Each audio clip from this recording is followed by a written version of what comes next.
Hello and welcome to the Curator's Salon podcast. I'm Gita Joshi and today my guest is Director at the Hastings Contemporary, Liz Gilmore. Welcome, Liz. Thank you. Thank you for having me. It's really cool being here in Hastings, at the opening of the Hastings Contemporary. I know you've been at the site since it started as the Jerwood Gallery. Can we start there and talk about that journey from the Jerwood arriving in Hastings and then how that has evolved and how that then transitioned into the Hastings Contemporary? It's been an incredible journey, actually, and it's wonderful to have this moment to look back as well as gaze forward. And it was about 8 years ago, I stood on what was a concrete bit of old tarmac and gazed out to see at the point, just as we were groundbreaking in the construction of the gallery, it was an amazing foresight of Jerwood Foundation to invest in Hastings, invest in that building, but also the shared vision with the Borough Council and with many supporters at the time to bring a gallery into being, into this amazing space. And if you look out to sea, you are so aware of the sort of 1066 history. It's palpable when you gaze out to sea. We have Europe's oldest and largest beach-launched fishing fleet that we sit next to. And on the other side, the cliffs, the east and west hills. So it's a very special place, and I think about that as our starting point. It was in 2012 we launched the first time, and in that first guides we were able to sort of etch as our DNA modern British art, showing modern British collection and also contemporary art, and have changing exhibitions. That was really important to establishing who we were and being able to sort of have a focus on what was originally British art, particularly aspects of British painting. And in that journey, so much has happened. We have 300,000 visitors have come through the door. We know that there has been a growing appetite for modern British art by the sea, that we've had numerous exhibitions. The artists that we've shown have been invaluable to that, the partnerships. And working with our peers, working with national institutions. Perhaps really importantly though, it's not just the numbers of people that have come through the door, it's the quality of the experience that people who may otherwise never have visited a gallery, that they have been able to come here and experience art for the first time, but also experience the beach for the first time. Unbelievably, we're still dealing with children for whom coming to a gallery and coming to the beach is their first experience side by side, and they live a few miles up the road. And so we have important work to do. It's a very important journey that I feel we're just beginning right now with the launch of Hastings Contemporary as a new independent organisation and charity. While the gallery was under the Jerwood, obviously it had a collection and part of that collection was always shown within the gallery space. But now as the Hastings Contemporary, we're moving to a Kunsthalle model. How do you see that evolving, and how has that transition been with this first opening exhibition?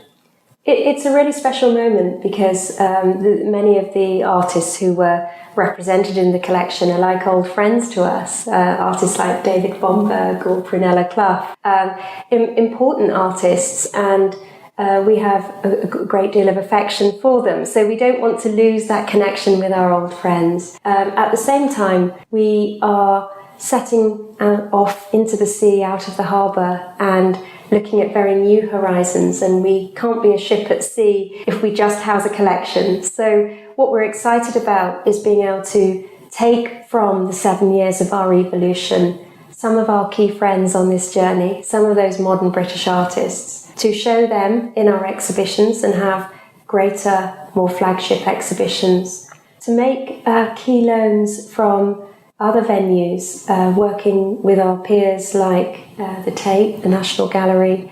We've tried that out over the last couple of years. We were very fortunate working with Art Fund and Western to be able to have some of the first set of loans for regional galleries from the National Gallery. So we had some Italian visitors, Giordano and Tiepolo, from the 1700s coming to the gallery. So that's the kind of thing that people can expect to see, as well as modern art and contemporary art, that we want to be able to have new ways of looking at history and the present, borrowing further back in history, as well as showing art that's very pertinent of the moment as well. So the new Kunsthalle, the idea really is that we really utilise the very beautiful spaces in this gallery. There's one very large gallery downstairs and a further 7 smaller spaces that meander. But also it's the very beautiful courtyards, the corridors, the internal spaces, the cafe, that can feel fully integrated now as part of this Kunsthalle, and people can come in through the doors and experience art immediately down the corridors. We will be utilising all spaces, bringing a new international dimension, not in a way feeling like we might just have to stick to one particular remit, but we are not losing sight of the really important DNA that we have etched through having our modern British starting point. That feels like something we will always carry with us. So the Hastings Contemporary opens with an exhibition by work by Tel R, Roy Oxlade and David Bomberg. What is the programme for the rest of the year? We have a wonderful exhibition opening this autumn of the artist Victor Willing. He is in some ways underrated, although very well respected and revered. He perhaps isn't the household name yet that he should be, but he is the most incredible talent, an amazing painter. His works will span the entire gallery, with a few spaces showing some of his peers and contemporaries, people like Michael Andrews, also his wife, Paula Rago. But this really is a focus on Victor in full flight, showing a number of aspects of his career. The period where he was in London, then his move to Portugal with Paula, and then back again in London. And you'll see the journey of his work, how that was influenced by Portuguese climate and light, and how he came back and made some really monumental pieces. In the future, we will be working with, again, a range of artists on sort of the contemporary side. We are working with Argentinian artist Vada Cavano, also with the British artist Anne Ryan. We're preparing for some major modern British exhibitions of some of the modern British giants. So the important thing for us is that we will continue to show modern art, contemporary art, but give it a really strong international twist with much broader horizons and sightlines than perhaps we've been doing so far. Sounds amazing. And I actually saw some of Anne's work recently at Sim Smith Gallery, because she's showing there in Camberwell, which is just up the road from me. So that was actually quite cool, because she's also done some outdoor sculptures as well. So it'd be really interesting to see how you integrate her work into an exhibition as well. Let's talk about the outreach program, which I know is always, like you've already said, really important for the gallery when it was the Jerwood, but obviously I know this is like really important work to you as well to keep continuing. What plans have you got working with schools and other communities? It's such an important dimension of what we do, the learning and participation program.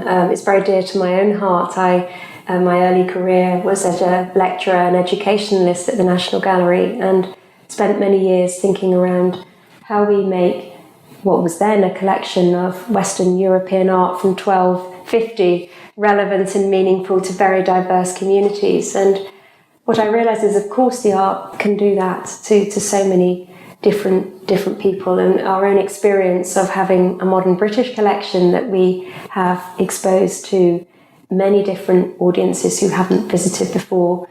There can be some very profound responses. So we have been working so far with every school in Hastings. That's a very important part of our mission, particularly if children have not visited a gallery before. We have become part of their life, their diet. It takes time and trust for those kinds of relationships to evolve with schools, with communities. And so it's something that we slow burn to develop very deep roots. What we're aiming to do is create a habit of visiting and a sense of ownership of this gallery, It's important, therefore, our name reflects the place that we are operating in, Hastings.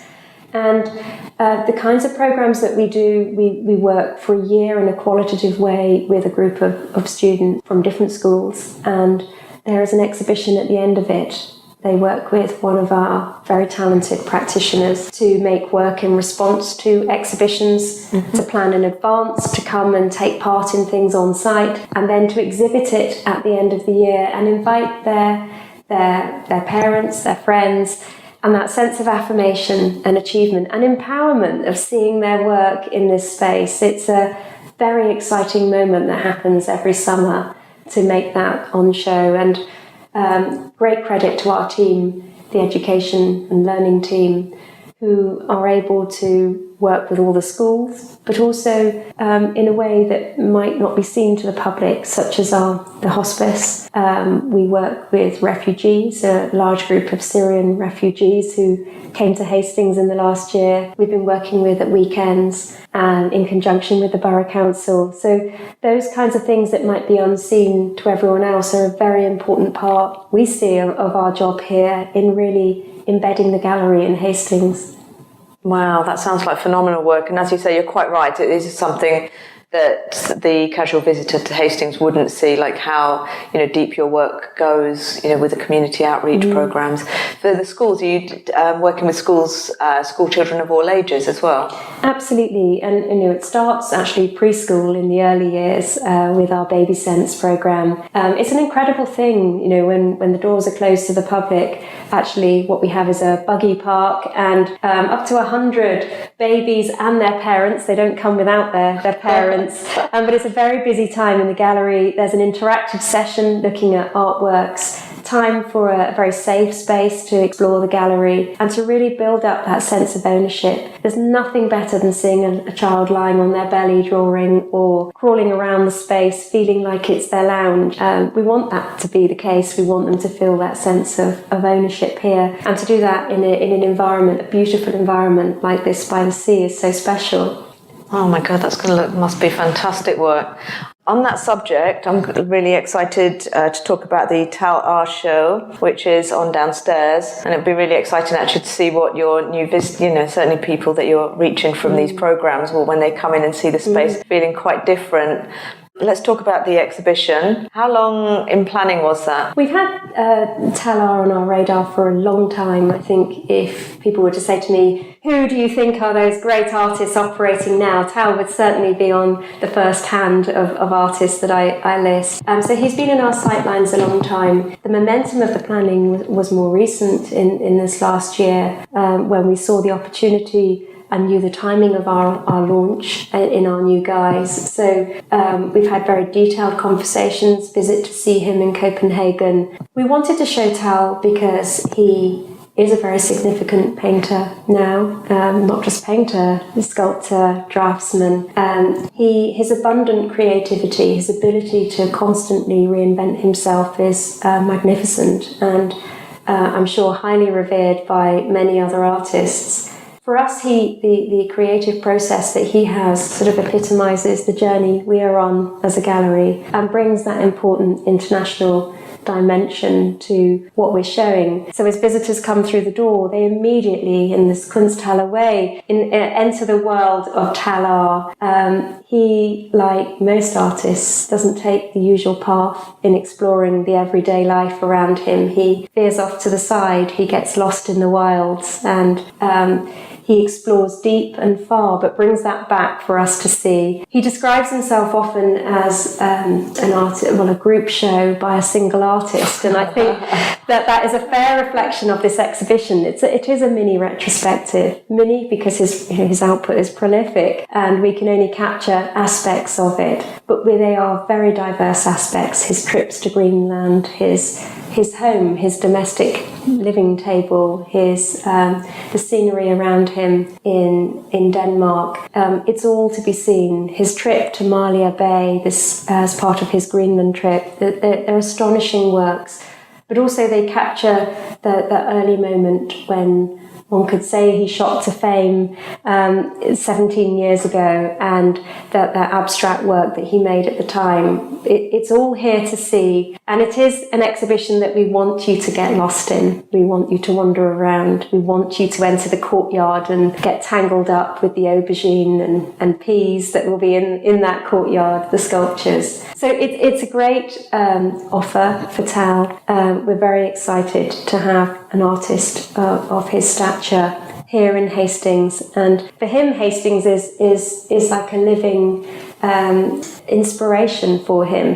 As he looks around, he loves the place. So it was a great mutual affection between Tal and ourselves in the planning of this show. So his room downstairs, like the big room with his work, looks incredible. I just loved stepping into that space, and actually how filled it was as well. Yes. Was the first thing that really struck me. I really liked even just the hang with really small, like I think about A4 size drawings between very large, 6-foot paintings. I thought that was looking really interesting. And then these very flat coloured plinths. I mean, colour's obviously a massive thing for both Tal, but it's really coming through in the presentation as well. So you've seen these sort of very flat, large, low plinths with, say, 9 drawings framed sitting on them. So, unlike the sort of traditional way of displaying things on plinths or under cases, which can often be like church manuscripts or something, they're not kind of given that level of reverence. They're made much more accessible, also through their height, but you're able to look down on them. How much time was, did you or consideration were you guys giving to that, or did you have somebody else working with you and to find interesting ways to display his work? We knew we wanted to be playful with Tal, and he would give us license to do that. So having seen some of Tal's shows previously, and both in Camden Arts Centre did an exhibition of Tal's years ago that was very vibrant, but also internationally, the pink wall that people will see, that's very Tal, but it uses colour. The artist made frames that are around the Malia Bay drawings. We use those colours to quite primary colours in a way to paint these low-level Scandi plinths that you described, and on that are series of drawings from Greenland. He describes his series as families. So it does have a Scandi aesthetic, certainly in the low-lying plinths. It's like Tal's studio. Even his Great Dane, his dog, lies on a low-lying, beautiful dog bed plinth. So it's so Tal, the layout, and he suggested we do have plinths.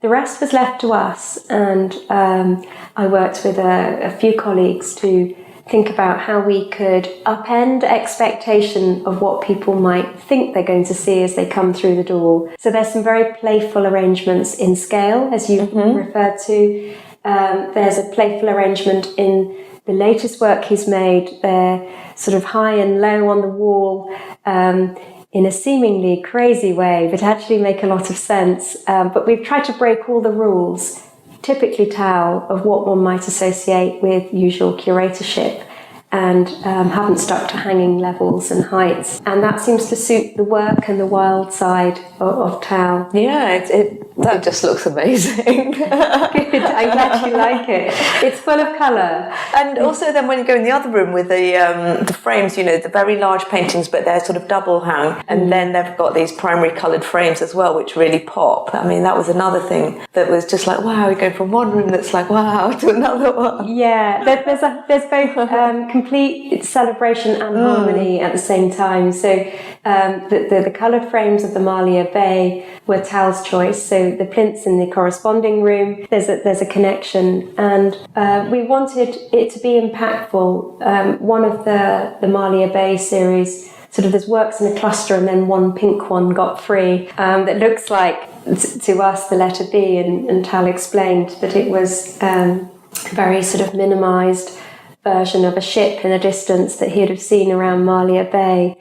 But we wanted that same playful spirit to enter the last room of the show, and also to align that with Tal's words about always leaving with the feeling of a stone in your shoe. We do, in a sense, the pink wall isn't the wall you might choose for a girl's bedroom or anyone's bedroom. It's a wall that makes you feel like you're leaving with a stone in your shoe. It's slightly, well, it doesn't matter if you like it or you don't like it, as he said. It's really that you leave with that feeling that you have been a little bit haunted, perhaps, as you're leaving the gallery. But in a lively way, hopefully in a way that makes you look back at the everyday and rethink your life and be able to see yourself as within your own life. That's quite a tricky thing to do sometimes, to relook at your life afresh. And then that room leads you into the first room with Roy Oxlade's work. Yes, indeed. And we because the spaces sort of morph, one gallery space leads seamlessly into the other in a sort of rambly, almost like a grand house way. We were thinking about how do we align these two exhibitions, one placed right next to the other. So after the riot of colour of leaving Tau, you enter the world of Roy Oxlade, who may look very different in terms of the way the work is painted, but actually they're really quite aligned. And so another person interested in capturing everyday life in a very direct way. Roy's work, the very first glimpse of it, you see his domesticity, his life with his artist wife Rose, literally portraits of Rose, a huge wall of drawings that we were able to discover hidden in a plan chest in his Kent home, and to frame those works. So you've got the coffee pot and the stove and the sort of nude drawings of his wife, all framed en masse on a very large wall that we have there, as well as some very beautiful paintings, orchestrated paintings that just draw you in. They're very instinctive, very intuitive in their approach, painted directly. They feel very raw, and yet they're beautiful, they're soft, they're beautiful. That's a very hard balance to get in the making of art. Why don't you take us further around the show as you move upstairs? There's some more of his bigger paintings. There are. So the themes for Roy's work are consistent throughout all of his life, really, that he was always interested in the domestic and everyday. And in fact, most of the show is about the walls within his Kent cottage. So, and where he lived with his artist wife, Rose Wiley. Rose, of course, being our inaugural artist when we launched the gallery the first time round in 2012. In some ways, their work is very similar and very different. Hers appears more graphic, direct, might at first glance look like a freeze frame of a film, whereas his has an intensity of brushwork and different in feel. But coming through this exhibition, you go upstairs, you're taken through the scenes you might expect to see in his domestic environment.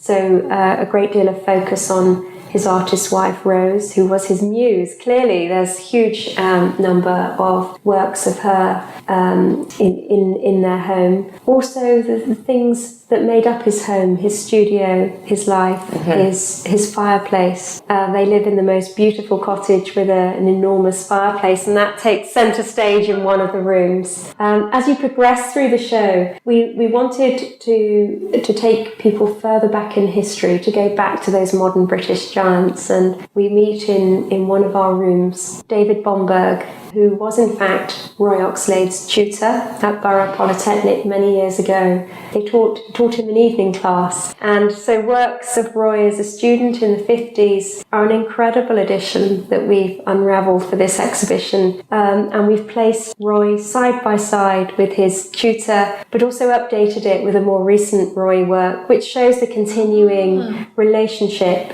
And I hesitate to use the word influence because I think they have such distinctive styles, but there certainly is a harmony between the two artists in the way they might paint and their composition approaches, whether that's a landscape or a figure painting. And of course, opposite that, we have our artist patron, Sir Quentin Blake, who has been a resident of Hastings for many years. We have a room of drawings that he's done to celebrate this moment, to celebrate the new dress. So he has made some drawings of a woman wearing a dress, cardboard dress in many configurations. None of them quite fit yet. This is a new dress, so she's wearing it in, and I suppose cardboard isn't as malleable as material. But they're beautiful, tender, playful, in the same spirit as Tau. And visitors meet that again in the Kunsthalle downstairs in the corridor, where there's a very large work of Tau and a very large work, a series of works next to that large work by Sir Quentin Blake. Oh my gosh, I need to go and look at that as well. I think I missed that already. Quentin Blake doesn't have a defined room. We've had major exhibitions of his in the main space. He's someone that enables many of our first-time visitors to enter the world of art. He's defined childhood for people. He's been part of the children's storybook. But the Quentin Blake you see here at Hastings Contemporary is not Quentin Blake, the illustrator you might have seen before. It's Quentin Blake in full flight as an incredible creative artist. And whilst you might recognise his characteristic style, we are really keen to support his creative freedom, which he shows in abundance. And so there are changing exhibitions of Quentin's that we will programme throughout the year. And he's an ever popular and continuing presence for us. So we're delighted to have him as our patron. And he's a local, is that right? He is. He's had a house in the old town for a long time. So in his mind, he feels very fortunate that a gallery was built at the end of his road. We feel very fortunate that he has always been there. He's a great source of inspiration. Oh, amazing. Liz, thanks so much for your time today. It's been amazing seeing you again and seeing the exhibition. When can people visit the gallery? The gallery is open Tuesday to Sunday from 11 until 5, except on the first Tuesday of every month. We are open until 8 o'clock and we're free admission from 4 p.m. on those days. So come and see us. So the Hastings Contemporary is showing the Tal R exhibition until the 13th of October, and the Roy Oxlade and Bomberg exhibitions are available for you to come and see until the 6th of October. I'll add all of that information, including the social media handles for the Hastings Contemporary, into the show notes. Thank you, Liz, so much. Thank you for having me. See you soon. See you soon.